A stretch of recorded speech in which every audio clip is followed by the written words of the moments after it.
भारत की संपूर्णता अपने एकता और समग्रता जैसे विशिष्ट गुणों के कारण अपनी एक अलग ही पहचान लिए हुए है।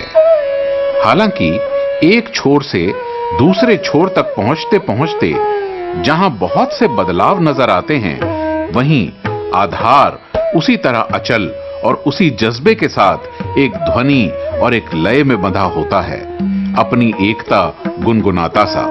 ऐसी ही एक गुनगुनाहट का रस सा घोलते हैं भारत के हस्तशिल्प और हमारी हस्तकलाएं। हर राज्य की अपनी हस्तकलाएं हैं, अपने हुनर हैं, उनसे जुड़ी अपनी गाथा है, जो सिर्फ भारत में ही नहीं बल्कि कई बार तो विश्व के मानचित्र पर भी अपनी जगह के नाम को खास पहचान दिलवाती हैं। और आज अलबेले हाथों के हुनर की इसी पहचान की तलाश में हम हैं कर्नाटक राज्य के बीदर शहर में, जो विश्व भर में पहचाना जाता है अपनी बिदरी कला के लिए। एक्चुअली बिदरी क्राफ्ट एक मेटल के ऊपर चांदी का काम होता है, जिसमें 90% जिंक और 10% कॉपर दोनों को अलॉय करके मोल्ड करते हैं। मोल्ड करने के बाद उसको फाइलिंग फिनिशिंग करने के बाद हाथ से डिजाइन को इंग्रेविंग करते हैं। इंग्रेविंग करके फिर उस डिजाइन के अंदर सिल्वर और गोल्ड प्लैटिनियम इनले करते हैं। एक्चुअली 600 आर्टिजन थे, तो ये पूरा काम नहीं मिलने की वजह से आर्टिजन क्या दूसरी फील्ड में चलेगा। फिल वक्त 180 आर्टिजन बचे हुए हैं सर, जो अपना काम करते हैं रात दिन। हाल ही में मैं बर्लिन गया था। बर्लिन में एक 4 दिन की एग्जीबिशन फेयर था, तो हम 4 दिन के हिसाब से सामान लिख गए थे, काफ़ी सामान लिख गए थे। लेकिन जब हम डिस्प्ले करें वहाँ पे, तो 1 घंटे में ही हमारा सारा प्रोडक्ट सेल हो गया। धीरे धीरे थोड़ा खुशहाली आर्टिजनों में आ रही है, लोग थोड़ा जुड़ रहे हैं। वैसे अभी खुश तो नहीं है। बादशाही के दौर से काम चलते आ रहा है सर। बादशाही के दौर में क्या है बोलो तो एक आधा आइटम एक आदमी था सर बनाने वाला। वो आदमी क्या है बना के क्या है बोलो तो बादशाही के क्या है बोलो तो दरबार में पेश करता था। उस वक्त क्या है वो उसको क्या है इनामात मिलते थे सर, और तभी से चलते आ रहा है सर काम। जैसे कि क्या है ताजमहल बना है, उसमें जो वर्क है तो क्या है बोलो तो वो एक पहचान है। वैसा क्या है बोलो तो ये भी बिदरी वर्क एक पहचान है सर। हमारे को क्या है एक नाम मिला है सर। हमारे क्या है बोलो तो फादर के फादर ग्रैंड फादर बनाते थे, और क्या है पिताजी बनाते थे, उन्होंने भी गुजर गए। अब क्या है बोलो तो हम कर रहे सर, हमारे बच्चे भी क्या है बोलो तो थोड़ा बहुत कर रहे, कॉलेज को जा रहे सर। कर्नाटक भारत के दक्षिण में स्थित ऐतिहासिक और सांस्कृतिक रूप से संपन्न एक खूबसूरत राज्य है, और बीदर कर्नाटक के एकदम उत्तर पूर्व में स्थित है। बीदर को सबसे ज्यादा लोकप्रियता मिली 15वीं शताब्दी में अहमद शाह के शासनकाल में। सुल्तान अहमद शाह ने ही बीदर किले की स्थापना की थी, और आज भी इस किले की मिट्टी ही आधार है यहाँ की बिदरी कला की। इस कला का नाम बिदरी कला बीदर के नाम से ही पड़ा। यह भारत की निर्यात होने वाली एक महत्वपूर्ण हस्तकला है, और इसे संपन्नता का प्रतीक भी माना जाता है। बिदरी कला वहां के किले की मिट्टी के बिना अधूरी है, और ऐसा माना जाता है कि यहाँ की मिट्टी विशेष है। हालांकि उसकी विशिष्टता किस आधार पर है, ये कोई पूरी तरह नहीं जानता। सबके अपने अपने मत हैं और अपने अपने तर्क, पर इस पर सब सहमत हैं कि बिदरी कला आज के मशीनी युग में भी पूरी तरह से हाथ से की जाती है, जिसमें अन्य अनेक कुशलताओं के साथ ही किले से उस मिट्टी की पहचान कर लाना भी विशेष अहमियत रखता है, जिससे उस वस्तु को काला किया जाता है जिस पर बिदरी कला की गई हो। बिदर के फोर्ट की मिट्टी से ही ये कलर इसका ब्लैक होता और दुनिया की किसी की मिट्टी से ना होता। मिट्टी की पहचान ये है कि वो मिट्टी को लेके हम जबान पे लगा के चख के देखते हैं, तो एक टाइप का एक टेस्ट आता है मिट्टी में, साल्टेड टेस्ट आता है, तो आया तो वो इस्तेमाल करते हैं। अगर वो टेस्ट नहीं आया तो फिर उससे कलर नहीं होता। काफ़ी बड़ा फोर्ट है सर, और एक बार मिट्टी एक टोकरी ला लिए तो 15-20 साल चलता है। मिट्टी में काफ़ी बरकत भी है। ये बहुत पुरानी बात है, समझो अब तो जाने नहीं दे रहे, वहाँ कोई दूसरे लोग लाते हैं। जब कोई अंदर अब नहीं जा सकते, जब जाते थे समझो बचपन में, हम जब 15 साल की जब गए थे, जब लेके उसमें थोड़ा खारापन होता साल्ट के जैसा। ये जो क्राफ्ट है हमारा बिदरी क्राफ्ट, इसके ऊपर जो नक्शो निगारी होती है, जो इसके ऊपर कलाकारी होती है, जिसके ऊपर जो काम होता है, वो 2 मेटल में होता था उस जमाने में। ये 2 मेटल ऐसे हैं, एक तो चांदी और एक तो सोना। सोना जो है ना मेटल का किंग है और चांदी जो है ना मेटल की क्वीन है। ये दोनों किसी और मेटल को अपने ऊपर हावी नहीं होने देते और सोने को जो है ना अपना जो सोने का कलर है वो कलर को जो है ना ये बिदर की मिट्टी खत्म नहीं कर सकती। बिदर की मिट्टी जिंक और कॉपर को अलाइव करके उसको काला कर देती। 10% कॉपर, 90% जिंक। सोने में भी इसकी खूबसूरती बहुत ज्यादा दिखती है, लेकिन सोना बहुत कॉस्टली है, जिसकी वजह से हमारे कारीगर चांदी में काम करते हैं और चांदी में 1 पैसे की भी मिलावट नहीं होती। बिदरी कला का पात्र बनाने के लिए जस्ता और तांबा मिलाया जाता है और उसके ऊपर शुद्ध चांदी का पतरा और तार डिजाइन के अनुसार लगाए जाते हैं। इस कला को ज्योग्राफिकल इंडिकेशन यानी जीआई भी मिला हुआ है। मैं इसमें 25-30 साल से हूँ।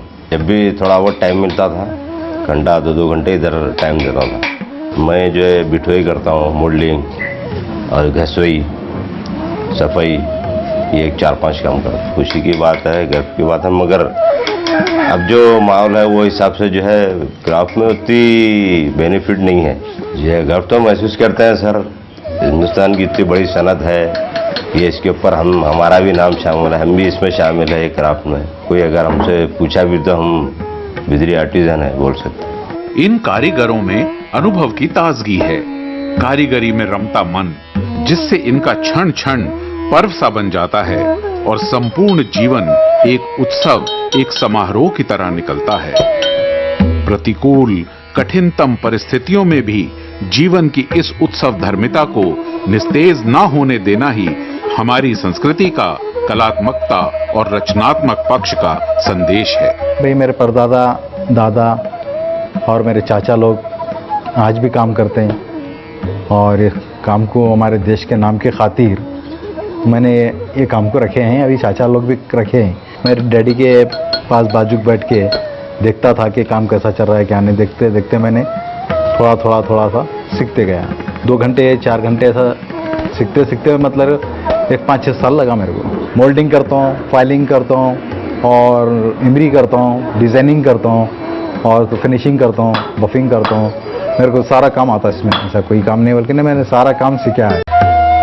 बीदर का अपना ऐतिहासिक महत्व है और यहाँ के ऐतिहासिक किले, इमारतें, मंदिर, गुरुद्वारे आज भी विशेष स्थान और दर्शनीय स्थल हैं। रोड्स बड़े अच्छे बन गए समझो, थोड़े बहुत टूरिज्म भी आते हैं यहाँ, तो बिदरी काम देखते हैं, सेल होता है थोड़ा। ये पहले मोल्डिंग होता है, उसके बाद फाइलिंग होता है, उसके बाद टेम्पररी कलर लगा के ड्राइंग करते हैं डिज़ाइन, उसके बाद कार्विंग करते हैं, उसके बाद सिल्वरिंग लेकर बफिंग, वो सब होने के बाद जब फाइनली उसमें खिले का मट्टी और नौसा का दोनों मिला के उबाइल करके उसमें डाल देते हैं। काम करते हैं, समस्या कुछ नहीं, इसके जो मेहनत करते ना उसकी सही रेट्स नहीं मिलता सब। आंखों की टकटकी में भी एक सपना है, नई रचना का, अपने मन में उपजे भावों को अपनी नई कृति में समेटने का, और इन्हीं भावों की आहट ही आधार है इनकी उम्मीदों का।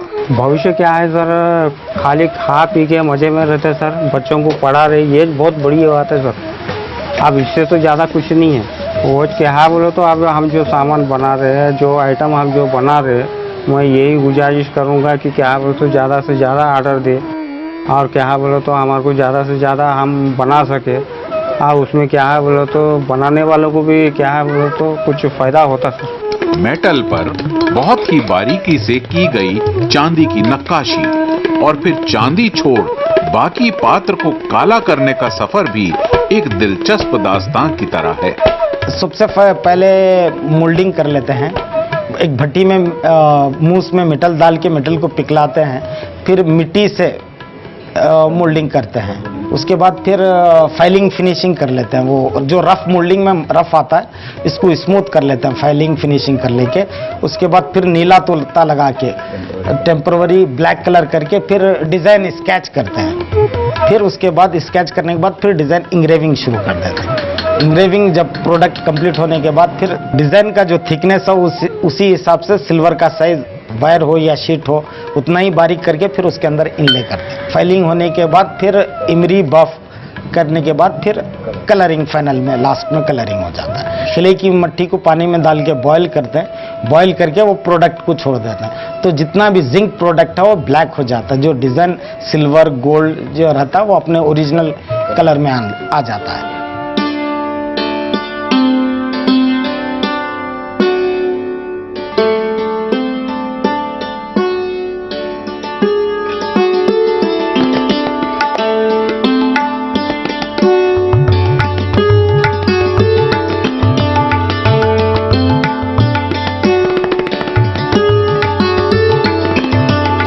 बिदरी कला में इस्तेमाल होते हैं तांबा, जस्ता और चांदी।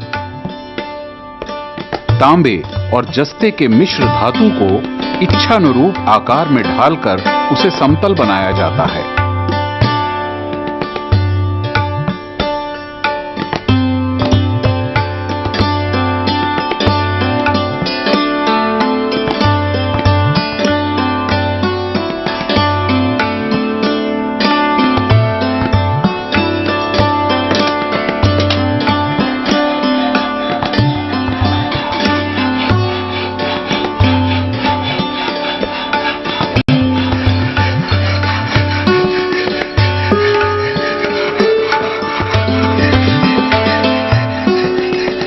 ढलाई के पश्चात वस्तु को अस्थायी रूप से काले रंग में रंगा जाता है, जिससे कि उसमें एनग्रेविंग की जा सके। एनग्रेविंग के दौरान बिदरी कला की सुंदरता आकार लेने लगती है।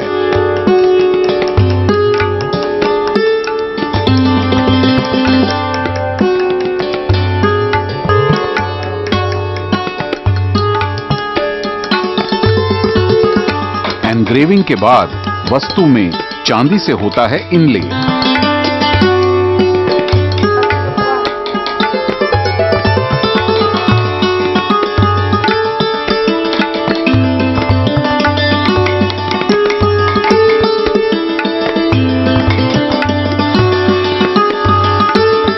छिलाई और बफिंग से वस्तु का अस्थायी व कच्चा रंग हटाया जाता है।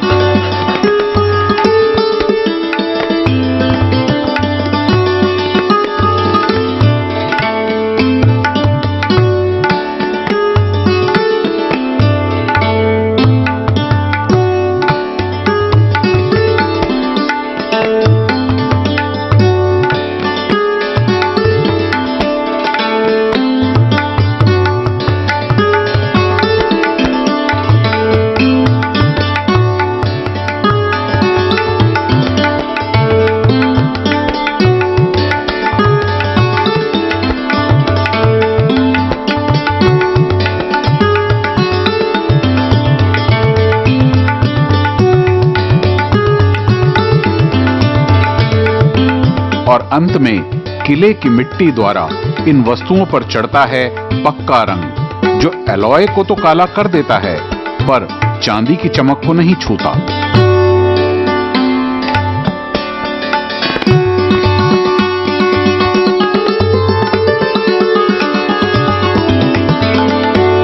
और अब कृति पूरी तरह तैयार है अपनी चमक और खूबसूरती के साथ। बीदर का पूरा परिवेश बिदरी कला के इर्द गिर्द ही घूमता है, जिसमें कलात्मक कर्तव्य की भावना भी निहित लगती है, लेकिन पूरी होने के बाद एक एक कृति आंतरिक संरचना से जुड़ी लगती है। और रचना के साथ संवेदना निहायत जरूरी है, क्योंकि बिना स्वयं महसूस किए उस कृति की उत्कृष्टता को किसी दूसरे को महसूस नहीं कराया जा सकता। मट्टी होती है और नौसागर बोल के एक चीज़ होती है, इसको मिला देते हैं, मिला के गर्म करते हैं, इसके अंदर वो आइटम डाले तो काला हो जाएगा। मिट्टी में क्या है, बिदर की मिट्टी होती है, वो किले में मिलती है वो मिट्टी। अब चाहे वो चौपाल चौबारे ना भी हों, पर फिर भी घर आंगन तो है ही कारीगरी को संवारने तराशने के लिए। आज ये कारीगर जिस मोड़ मुकाम पर हैं, वहां पर कई दृश्य परिदृश्यों का चक्र चलता दिखाई देता है, और कई बार इनके अनगढ़ संवाद भी रस विभोर कर देते हैं। महिला कारीगरों ने भी अपनी रचनात्मकता से, अपने आत्मविश्वास और मेहनत से बिदरी कला को विशिष्ट समृद्धि दिलाने में भूमिका निभाई है। हमारे घर वाले करते थे, हमारे ससुर करते थे, उससे हम भी सीख गए। बंगड़ा करते हैं, गोट करते हैं, अब बोले तो सैनाई करते हैं, उम्र खयाम करते हैं, अब बोले तो बड़े बड़े सुराया करते हैं, मूर्तियाँ बनाते हैं। घर का कर लेकर ये काम करते हैं। औरतें 6 घंटे बढ़ते हैं, मर्द बोले तो 10 घंटे बढ़ते हैं। अब हमारे बच्चे तो सब यही काम कर रहे हैं। अभी छोटे बच्चे बोले तो उधर काम कर रहे हैं। हमारे पापा मम्मी वो भाई वो करते थे, सीख गए। नहीं, देखते देखते सीख गए। 4 भाई है, 3 बहन है, मम्मी है, भाभी है। हाँ, मम्मी भी जानते हैं, भाई भी जानते हैं। वास्तव में कारीगरी का यह सफर तो है ही अंतहीन, जहां ना तो बांधा जा सकता है सीमाओं में सोच को, न ख्वाहिशों को और ना ही जज्बातों को। इतनी महंगाई हो गई कि जो हम काम कर रहे हैं, पहले भी इतना ही काम करते थे, अब भी उतना ही काम कर रहे हैं। अब पैसा नहीं बच रहा हम पे, काम बढ़ रहा है, कारीगर कम हो रहा है, क्योंकि कारीगर को उतना मार्जिन नहीं मिल रहा जितना मिलना है। और बात लोग बोलते हैं कि मेहनत करना बोलते हैं। अरे रात दिन तो मेहनत करते हैं, देने वाला कहाँ है? कि मैं अभी चाहूँ तो मैं दूसरा काम कर सकता हूँ, मेरे को 4 पैसे ज्यादा मिलते हैं, मैंने क्यों नहीं कर रहा? इसीलिए ही नहीं कर रहा मैं कि मेरे देश के नाम की खातिर है भाई। एक टाइम की रोटी भी मिली तो बस बोल के मेरा देश का तो नाम तो रहेगा। जो बाहर के फॉरेनर्स लोग आएंगे तो हमारे हिंदुस्तान के अंदर सबसे अच्छी चीज़ कौन सी बनी जाएंगी हैंडीक्राफ्ट में, वो पूरा देखेंगे वो लोग। फिर देखने के बाद मालूम होता है कि कौन सा काम अच्छा है। कहते हैं जीवन संभावनाओं से भरा पूरा होता है, बस जरूरत है तो सही दिशा निर्देश की और पगडंडी की, वरना अपने हाथों अपने देश के धरोहर के गौरवमयी अतीत और समृद्ध भविष्य में अपना योगदान ना देना तो इसी तरह समझा जा सकता है जब अपनी बाढ़ ही अपने बाड़े को खाने लगे। पहले से भी अब क्या है, ठीक है समझो। पहले बहुत मुसीबत होगा, अब जरा अच्छा होगा। धूप में तो जाकर काम करने का नहीं, बाहर जाकर काम करने का नहीं, घर में बैठी जगह काम करते बोलकर वही कर रहे समझो। अभी तलाक भी होकर तो अब ज्यादा नहीं हो रहा में हमारे से। एक तो आँखों के ऊपर बोर, हाथ पाँव बहुत खींचते, ऐसा होता समझो। थकावट बहुत होती है काम में, ये मोल्डिंग करते से वक्त में धुआं होता है। हमारे पहनावे, साज, श्रृंगार, रहन सहन, रीति रिवाज में ही नहीं बल्कि हमारे हस्तशिल्प और कारीगरी में भी हाथों के हुनर में अनेक संस्कृतियों की महक शामिल होती है, जो सौंपनी होगी आने वाली पीढ़ी को। अब जो आने वाले हैं वो उसको बर्दाश्त नहीं कर सकते। अब जो परेशानियां हैं, जो ये है, अब हम हैंडल कर लिए, वो लोग नहीं कर सकते ना। अब हमको वो देख सकते हम जैसा परेशान हुए, फिर वो भी अगर इसमें आगे परेशान हो गए तो पढ़ा लिया दूसरे काम में लगूंगा। फिलहाल तो इसमें नहीं कर सकते। अब शुरू बोलते यहाँ शादी होने जब से हम सीखे हैं पर घर में सब जन फैमिली कर रहे थे ना, वही देखो यहाँ पर सीखे। जरा हार्ड दिखा सर, उसके बाद में जरा करते गए तो वो सब आया सर। ये इसमें चांदी बिटाने का कर लेती हूँ, घसने का कर लेती हूँ, मोम डालने का, धोने का, कलर चढ़ाने का, हर काम कर लेते सर। इसमें गोटा बनती सर, चूड़िया बन लेती है, और मिलर बनता है, और फ्लावर पॉट बनती है, हर एक आइटम बनता है सर। स्थानीय जानकारों के ये अनुभव एक ऐसा दस्तावेज हैं जिनमें अतीत का आधार तो है ही, भविष्य में भी अनुभव की झंकार होगी, जिनकी बातों में अतीत और वर्तमान का लय राग होता है, जिन्होंने इस हस्तशिल्प के रंग रूप देखे और परखे हैं। किसी भी मुकाम पे जाता हूँ तो अपने आप को बिदरी क्राफ्ट से जोड़कर बात करता हूँ। हर आदमी मेरे को रेस्पेक्ट देता है। हमारी क्राफ्ट का डंका पूरी दुनिया में बोलता है। क्राफ्ट अपने मुंह से बोलती है। हमारी क्राफ्ट को देख के हमारे को जो है ना मान सम्मान मिलता है। हमारा जो ये है, हमारे क्राफ्ट के बगैर हमारी जिंदगी मुकम्मल नहीं है। हम लोग बहुत पैसा कमाते हैं क्राफ्ट में, लेकिन हमारी क्राफ्ट का जो मुकाम है वो पैसे से ज्यादा है। हमको पैसे की उतनी इंपॉर्टेंस ही नहीं है, हमको हमारी क्राफ्ट की उतनी इंपॉर्टेंस है। हमारे क्राफ्ट का एक नाम होना चाहिए जो आज है दुनिया में। इंटरनेशनल एग्जीबिशन का रिक्वायरमेंट है हमारे को आपके गवर्नमेंट से कुछ ऐसा फंड चाहिए जो हमारे क्राफ्ट को जो है ना इंटरनेशनल पे एक मुकाम बनना, हमारा स्टेटस बनना। हम जाके अमेरिका में अगर हमारी क्राफ्ट की अगर हम जो है ना मार्केटिंग करेंगे तो हर अमेरिकन हमारी क्राफ्ट को देखेगा और देखकर बोलेगा I want this one, I will take this one. और हमारी मार्केटिंग का जो जरिया है ई कॉमर्स है। ई कॉमर्स से हटके भी हमारी वेबसाइट में भी लोग हमारे को देखकर हमारे को अच्छे बात लिखते हैं, अच्छी चीज़ लिखते हैं, हम वो उससे भी हमारे दिल को खुशी होती है। हमको एक टाइम का खाना नहीं मिला तो नहीं मिला, हमारी क्राफ्ट को देखकर लोग जो खुश होते, और हमारी बहू बेटियां यहाँ से जो शादी कर लेकर जाती हैं, जाते वक्त अपने साथ में एक हमारा गिफ्ट लेकर जाती हैं और जाकर वहाँ बताती हैं, बताकर बोलती हैं कि हमारे मैके की सरजमीन है, मैके की मिट्टी की बो आ रही है इसमें से, ये हमारी क्राफ्ट की शान है। एक तरफ बीदर के भोजन का अपना अलग स्वाद है तो दूसरी तरफ संगीत का भी अपना अलग ही आकर्षण है। संगीत की स्वर लहरियां भी यहाँ मन मोह लेती हैं। नादा दम की हिफाजत कर, तोता उड़ के जाएगा, तोता उड़ के जाएगा। नादा दम की हिफाजत कर, तोता उड़ के जाएगा। जंगल को तू जाना बेटा, लकड़ी चुन कर लाना रे, कच्ची सुक्की तो नहीं लाना, लाए बिना नहीं आना। नादा दम की हिफाजत कर, तोता उड़ के जाएगा।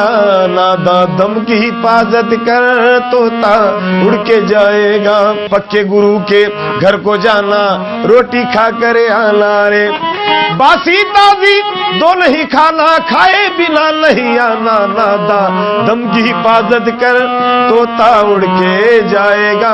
नादा दम की हिफाजत कर, तोता उड़ के जाएगा। आने वाले समय में ढेर सारी उपलब्धियां कदम रखेंगी इनकी सृजनात्मकता के रोमांचक सफर में। इनके साथ होंगी असंख्य शुभकामनाएं और क्षितिज के उस पार तक पहुंचने को आतुर इनकी निगाहें लिए होंगी एक नई चमक।